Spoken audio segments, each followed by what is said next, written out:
Welcome back. Overnight, Pakistani officials announced that the negotiations between the U.S. and Iran will pick back up next week. Iran is sure to be one of the major topics when President Trump meets with Senate Republicans today, especially after several of them joined with Democrats to approve a war powers vote demanding that Trump end the war. It's almost completely symbolic, but it clearly got under Trump's skin. In a social media post, Trump called the vote poorly timed and meaningless and said that the Republicans who voted for it are, quote, losers. I want to bring in a panel of complete winners. Alex Ward, national security reporter for the Wall Street Journal. Akayla and Leanne, thankfully, are still with us. Alex, I'm going to come back to you because once again this morning, Iran is denying that it's already agreed to nuclear inspections. That's counter to what Trump and Vance have said. So where do things stand with negotiations apparently set to resume now next week? It's a lot of he said, she said in a way during these negotiations. I think the best indication we have that there will be some sorts of nuclear inspections, as the administration is claiming, is that the UN nuclear watchdog chief, Rafael Grossi, said that these inspections will happen. Now, we still need some clarity on what those inspections are, right? Because Iran, as a member of already an international agreement on nuclear issues, was already getting inspected.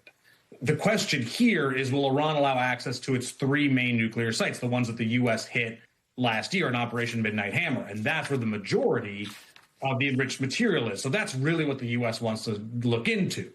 So did Iran agree to that? Maybe, maybe not. You see the Iranians saying that could happen at the end of the process, so when there's a final deal, where you see kind of Trump and U.S. officials say, no, this should be happening as part of the negotiation. So we're still a bit in limbo. I think at the end of the day, you probably will see some Iran get inspected, but where those inspectors go is a big question.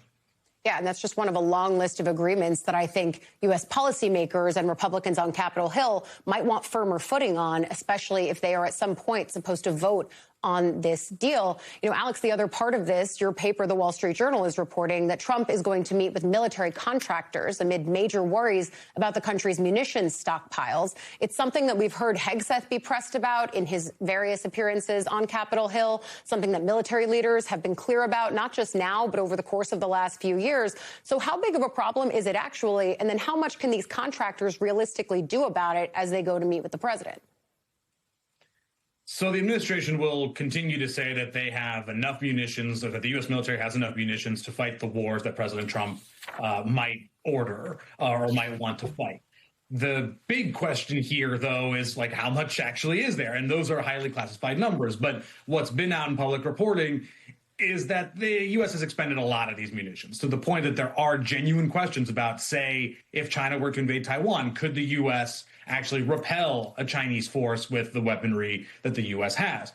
The sort of quiet answer to that is maybe not. So there's the fact that this meeting is happening is indicative of a more quiet, private concern that the U.S. needs more of these things. Now, there's also just a broader fight that this Pentagon has been having with industry where, and this is a fair point, industry takes a long time to make a lot of these weapons, particularly these air defense systems and longer range missiles.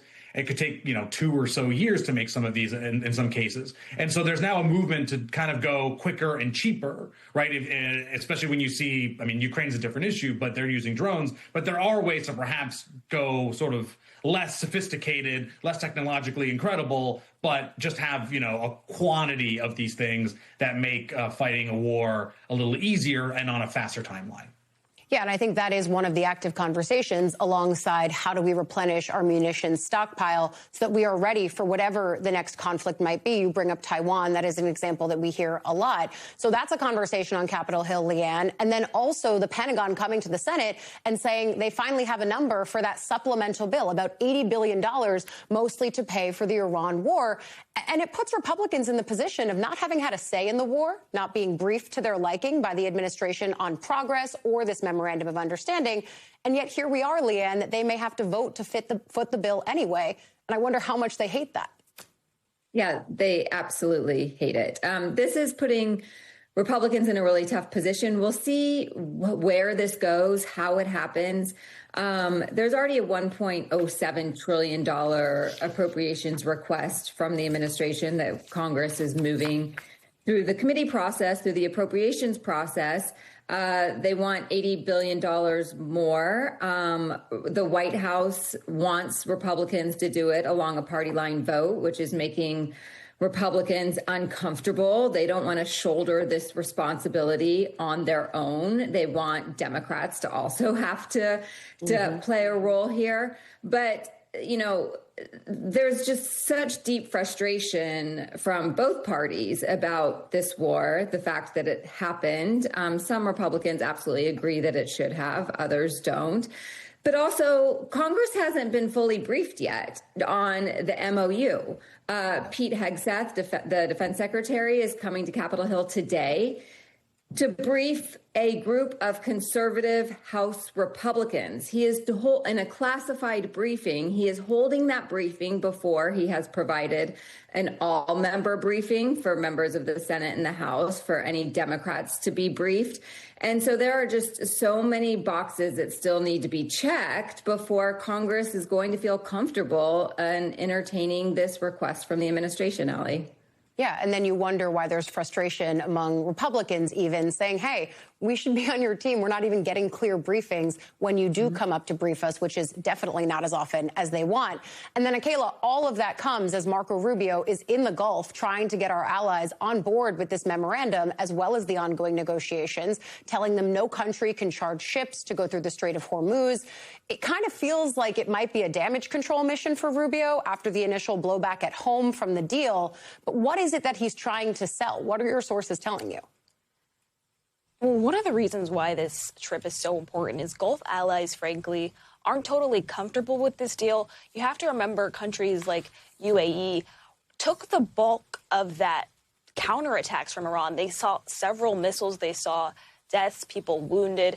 So they are very skeptical of this MOU. But like many others, they also want the war to end. But another reason why this is so important is I asked Vice President J.D. Vance in his last press briefing, who exactly is funding that $300 billion fund for reconstruction to Iran? And he said it's going to be Gulf allies. And I pressed him, does he expect that to be some private money? Are we talking about public money?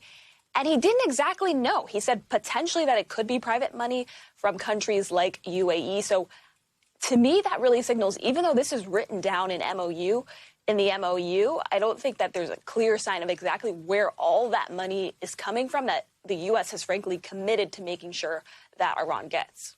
Yeah, and we've seen this White House over the course of various moments, whether it's South Korea or other Gulf nations, say, OK, they're putting money into a fund. Is that an instance of this? How is that money coming through? I think all of those are valid questions that we, and I think lawmakers as well, want some answers to. Alex, Akayla, Leanne, thank you all for coming on and answering some of our questions now.